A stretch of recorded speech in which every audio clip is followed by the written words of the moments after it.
Hi, welcome to podcast number 9, where we're going to start by looking at buffers and introduce ourselves to something that's called the Henderson-Hasselbalch equation and the manipulation of that for solving for buffer problems.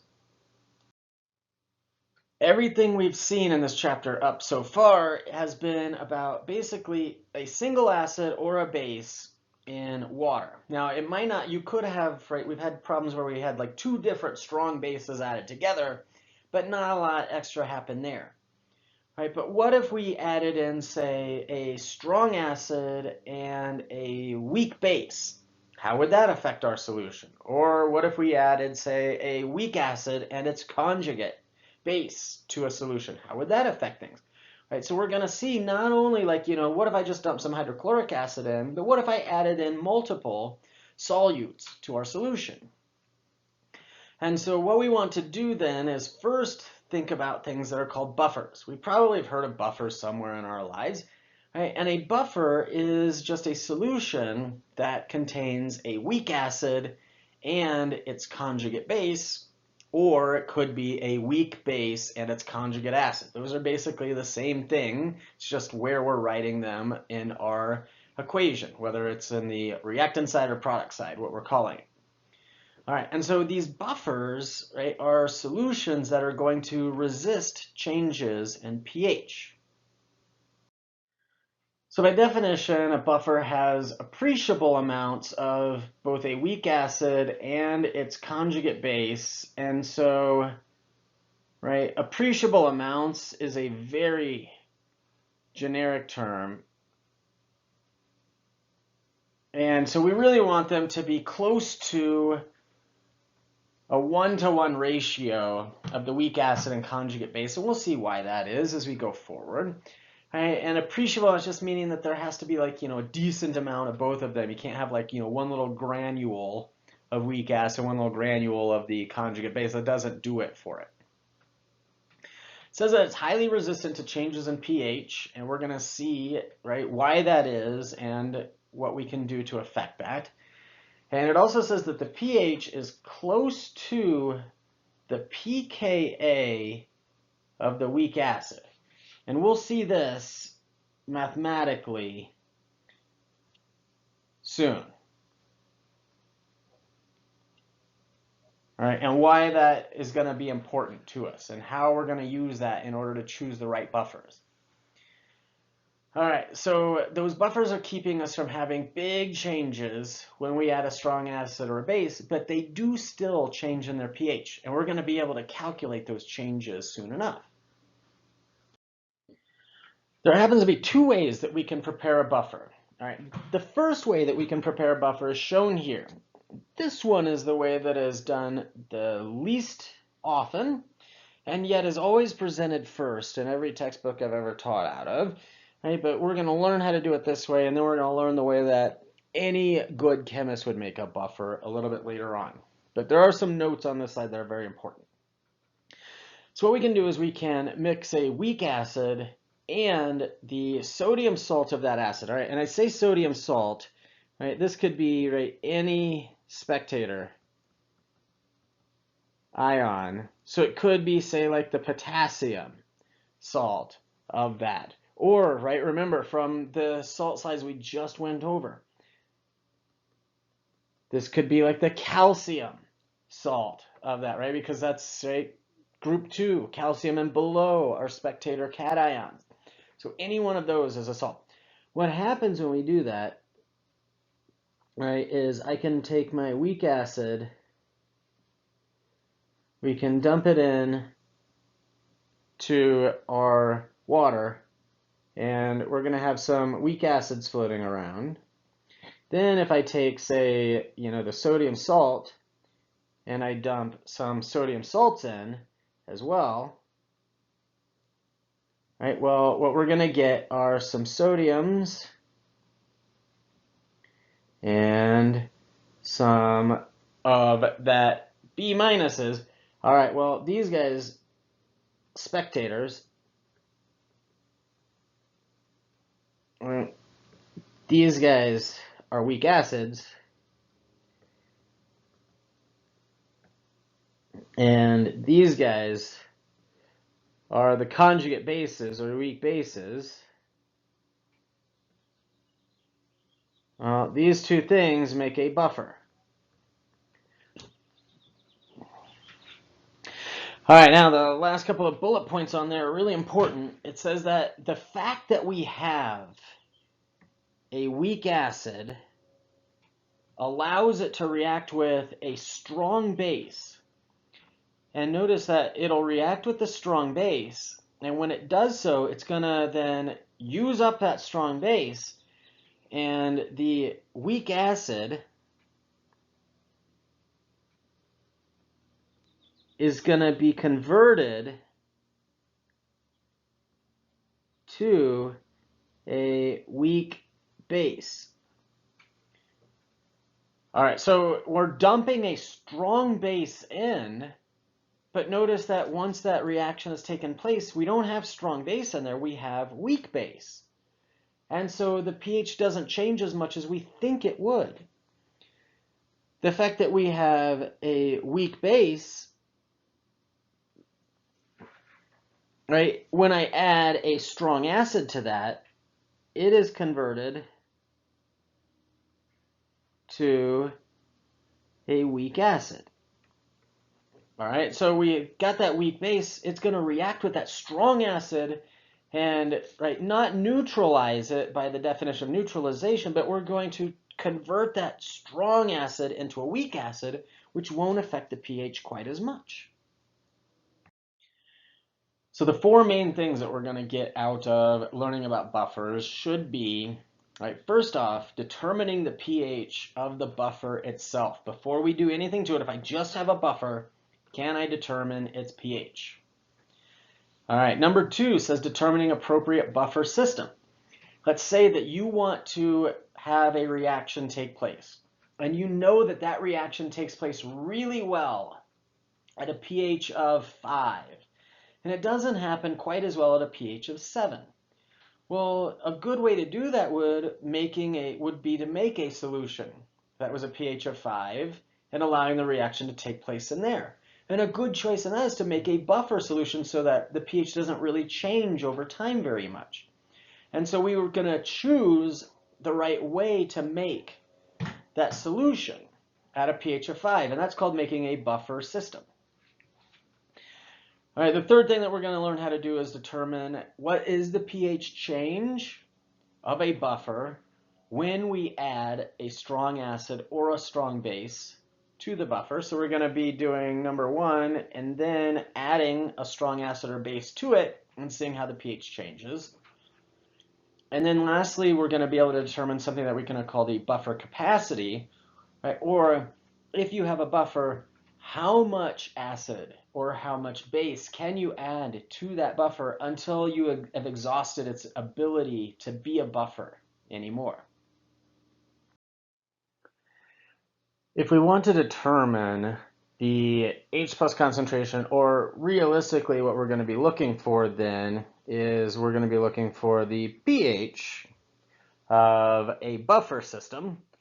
Right, what we're going to do is we're going to start with the same equations that we've used earlier in this chapter, where the Ka was equal to the H+ concentration as B- over our Hb for our generic equation of a weak acid. All right, if we rearrange that equation, right, I can isolate the H+ concentration, and that would be equal to the Ka times the Hb over our B-. So the weak acid divided by our weak base. Okay, now, a lot of people like to go through and take the negative logs of all of the things in that equation, and they come up with something that's called the Henderson-Hasselbalch equation. Right. I do not use the Henderson-Hasselbalch equation in the form that it is here, because I have found that students struggle with plugging in the negative log of H+ is equal to the negative log of Ka plus the log. This is way too many logs. All right. Too many logs. But I like to use this equation here. And so basically, right, anytime I see buffer in a problem,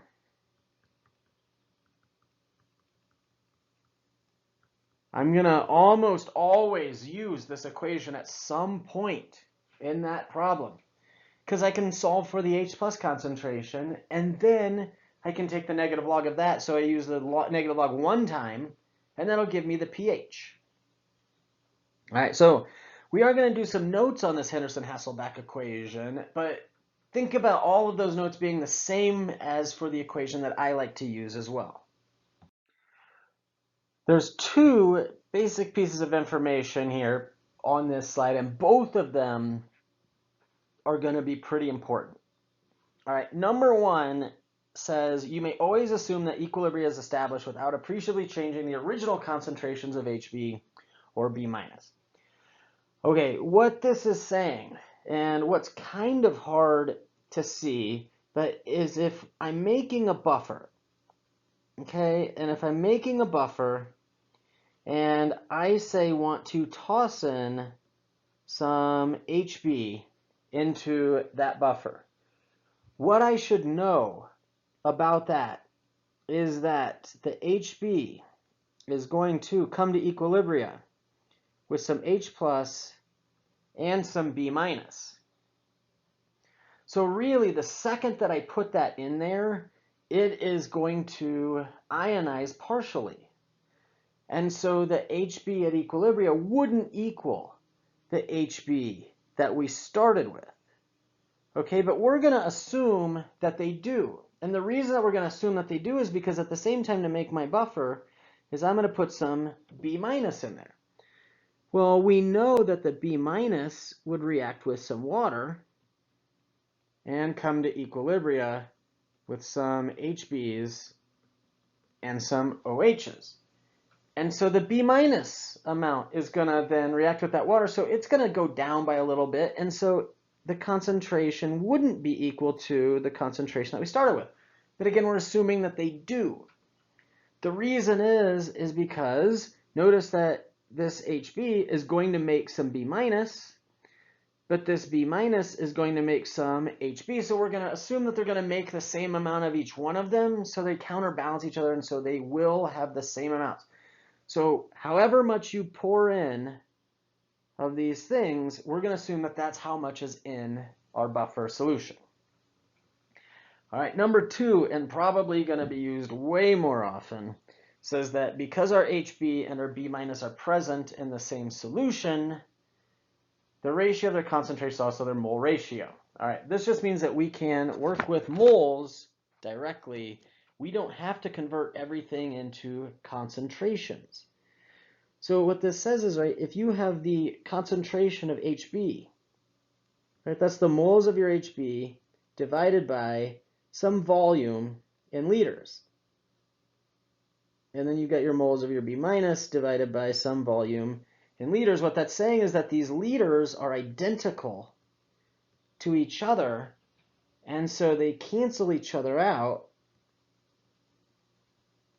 And so this ratio is just that. And so what that does is that simplifies, and we could do then our H plus in my modified Henderson-Hasselbalch, not the actual one. H plus is equal to Ka. All right, remember it was times the HB concentration, so the acid concentration, so that's now it could be the number of moles of our acid divided by the number of moles of our base. So what that's saying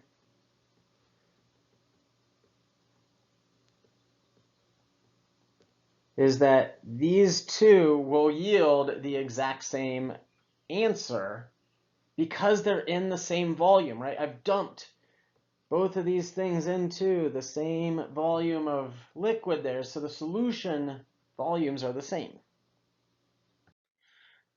Here we have sample problem 18-10, which states that we have a buffer All right, we have put in 0.037 moles of potassium fluoride. Okay, so that's Kf.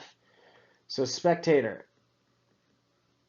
And then the F minus is a weak base. Because remember, if I paired F up with an H, it's becoming an HF weak acid. Okay, so what we're going to do is we're going to be making a buffer system because I've got the weak base and the weak acid that are conjugates of each other are going to be in there. We're also given a Ka, and I want to calculate the pH of the buffer. All right, now notice that it says that we can find the concentrations of HF and KF and use this to find H+. All right, and I'm going to say we're not doing this from chapter 20, so let's get rid of that. All right, but we also could use the number of moles of HF and the number of moles of KF. Both of those are okay. Notice that we're given the moles of one and the molarity of the other. So all we have to do is just make sure that they're either both concentrations or they're both in numbers of moles. In this case, I chose to do concentrations of each one of them. So the concentration for our HF, our weak acid in this case, is 0.0237 molar.